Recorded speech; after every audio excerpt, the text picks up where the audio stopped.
کہ ہم ایمرجنسی کی صورتحال میں ہے تو اب وہ ہم پریکاشنری میئر لے رہے ہیں اور وہ بھی پورے نہیں ہیں.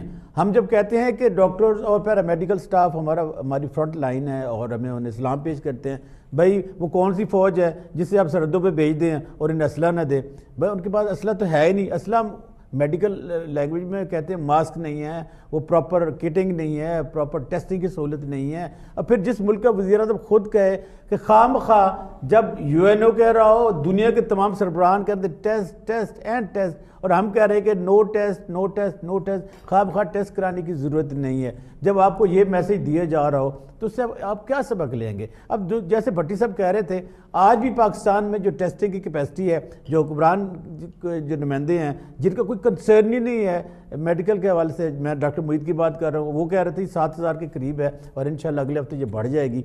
دیکھیے جب ٹیسٹنگ کی کیپیسٹی بڑھے گی یقیناً اور کیسز آئیں گے, تو پھر آپ قوم کے ساتھ وہ فیکٹ اینڈ فگر رکھیں اور آنے والے حالات کا تدارک کے ساتھ ساتھ آپ چیزیں بتائیں کہ کس طرح آپ اس سچویشن کو ڈیل کریں گے. دیکھیں دوسری دنیا کی بڑی اکانومیاں شیک ہو کے رہ گئی ہیں, لیکن ان کے پاس کچھ نہ کچھ ہے. ہمارے پاس تو سوائے جیسے آپ نے خود کہا کہ پہلے باڈی, پھر ہم جنازے کے لیے, پھر ہم دفنانے کے لیے ہر لمحے پہ پیسے مانگیں گے, تو یہ دنیا آپ کو کب تک دیتی رہے گی؟ ایک مردہ آپ کتنی دفعہ دفنائیں گے؟ ایک ہی دفعہ دفنائیں ہے نا. ابھی آپ نے 12,000 روپے دیے ہیں اور جو فیکٹس اینڈ فگر آپ بتا رہے ہیں, جو بیچارے لوگ ہیں وہ تو کہتے ہیں ہمیں کچھ مل ہی نہیں رہا. یہ جو ہم جو سول سوسائٹی کے جو مخیر حضرات جو کام کر رہے ہیں, یقین جانے ان سے پوچھیے گا, جن کو لوگوں کو وہ کہیں اللہ ان کو اور توفیق دے کہ بھئی ہمیں کچھ نہیں مل رہا, تو پھر ہمارا یہ کویسچن ہے کہ وہ پیسہ قوم کی امانت ہے, کسی کے باپ کے دیے پیسہ نہیں ہے. اور پھر دوسری چیز تدارک کے لیے آپ کے پاس پلان کیا ہے؟ اگر کسی آپ نے انڈسٹری کو کھولنا ہے تو اس انڈسٹری کے ساتھ الائڈ جو چیزیں جڑی ہوتی ہیں ظاہر ہے ان کو بھی کھولنا پڑے گا. اب آپ نے کہا کہ تعمیراتی انڈسٹری کو کھولنا ہے, لیکن اس کے ساتھ سینیٹری کی ہے. آج بھی مجھے کوئی صاحب ابھی بتا رہے تھے, میرے اپنے عزیز ہیں, کہ جی ہماری دکان پولیس نے آ کے بند کرا دی, ہمارے پاس الیکٹریشین بھی بیٹھے ہیں, بجلی کا سامان بھی پڑا ہوا ہے. بھائی اس قسم کے حالات آپ پیدا کریں گے تو پھر غربت تو بڑھے گی. جی بالکل, ہمیں تو غربت کم کرنی ہے, لوگوں کے جو مشکلات ہیں ان میں کمی لانے ہیں, اور جو ٹیسٹنگ کی کیپیسٹی اس کو بڑھانا ہے. اگر آپ ان خطوط پہ نہیں سوچ رہے تو پھر آپ یقیناً نااہل ہیں. نااہل ہیں. ہمیں کسی کو اہل اور نااہل جاری کرنے کا سرٹیفکیٹ تو نہیں ہے, سرٹیفکیٹ جاری کرنے کا حق نہیں ہے بھٹی صاحب, لیکن جو حالات اب تک بن رہے ہیں ٹھیک ہے, اور جس طرح ہم ماسکوں کے اوپر لڑائی ہو رہی ہے, سمجھ گئے نا آپ, ماسکوں کے اوپر کون اور کس طرح لڑ رہا ہے, اس کے بعد تو میرا مطلب ہے لگتا ہے کہ ہم نے ایک ڈیزاسٹر کریٹ کرنے کے لیے نا پوری تیاری کر لی. اب شروع کروں میں رونا؟ ہاں کرونا کا رونا. اب بات یہ جی کہ پہلے تو مسئلہ وہ بھٹی صاحب نے کہا جی کوارنٹائن کا یا کرنٹینہ جس کو ہم اردو میں کہتے ہیں, اس کا مطلب کیا ہے؟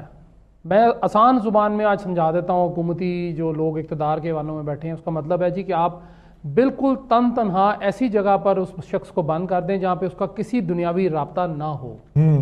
تو اگر آپ نے لاہور شہر یا پنڈی شہر کے اندر ہوٹلوں میں یہ کام کرنا ہے, اور ان دیٹ کیس کے حیران کن بات ہے کہ پی آئی اے سے جو لوگ آ رہے ہیں اپنے ملک واپس اپنے پیاروں میں رہنے کے لیے, یا کہ چلیں اگر کچھ خدا نہ خواستہ بچت ہو گئی ان کی, ان کو ان ہاسٹلز میں بھیجا جا رہا ہے جہاں پہ بیسک فیسلٹیز یا بیسک چیزیں ہی موجود نہیں ہیں. وہاں پہ ایک باتھ روم یا وہ جوائنٹ باتھ روم ہے, وہ ہاسٹلز کئی ایسے ہیں. پنجاب یونیورسٹی کا ہاسٹل بھی محکمہ صحت نے لے لیا ہے, ظاہر ہے محکمہ ایجوکیشن چونکہ ہمارے پاس ہے, دونوں وزیر ہمارے پاس ہیں, ہم نے آپس میں گٹ میٹ کی, ہم نے وہ ہاسٹل دے دیا. وہ کوئی ہاسٹل نہیں ہے, وہ تو شہر کے بیچوں بیچ ہے. کل کو وہ وہاں سے چلے جائیں گے, کیا یہ گارنٹی دے سکتے ہیں کہ وہ جرمز دوبارہ وہاں پہ یا جراثیم دوبارہ نہیں اٹھیں گے؟ ایک بات.